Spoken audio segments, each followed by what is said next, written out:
Je me suis réveillée plusieurs jours avec ce sentiment de ne pas avoir bougé, de ne rien avoir accompli durant cette année.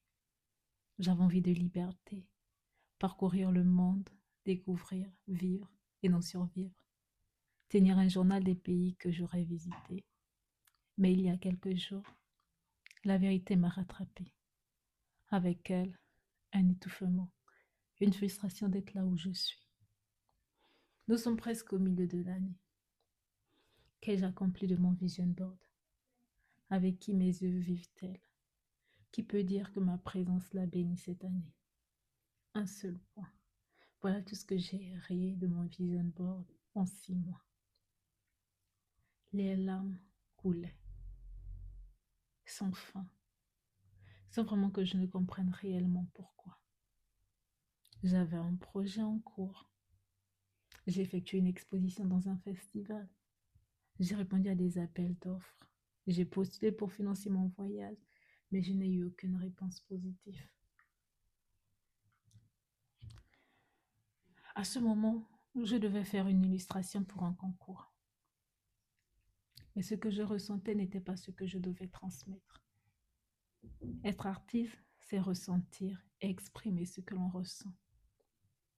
Alors comment devrais-je exprimer un Dieu souverain quand là où je suis, j'ai l'impression que règne l'enfer? Je me suis mis à feuilleter Google, à rechercher comment rendre cette œuvre captivante. Je l'avais déjà commencé. Donc, avec quelques astuces, me disais-je, je pouvais la finir. Après avoir pagé plusieurs blogs, avoir vu des œuvres plus belles les unes que les autres, je me tenais devant mon calque et toute cette logique s'est envolée. Elle n'a pas pu s'installer et prendre place à l'art.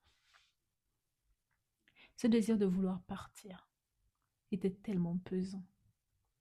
J'avais envie de me lever dès le lendemain, prendre un vol pour le Royaume-Uni, pour Tokyo, puis la Thaïlande et enfin aller en Séoul.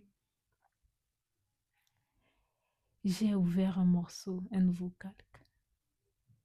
J'ai pensé que rester ici était comme une forme de mort pour moi. Je protestais dans mon cœur que, bien que ce désir peut être accompli, mais à ce moment précis, je n'avais rien pour l'accomplir. Je mangeais encore des pâtes pour mes repas. Je n'ai pas encore pu éponger toute ma dette. Dans cette crainte de rester, je me suis souvenu de cette œuvre que j'ai vue sur ce blog. Et ce désir de vouloir partir plutôt que mourir sur place m'avait tellement imprégné que j'ai commencé à peindre avec des couleurs bleues, l'une de mes couleurs favorites, le bleu du ciel, le bleu qui porte le désir du seul vrai Dieu, un voyage bleu au cœur du monde créé par ses mains.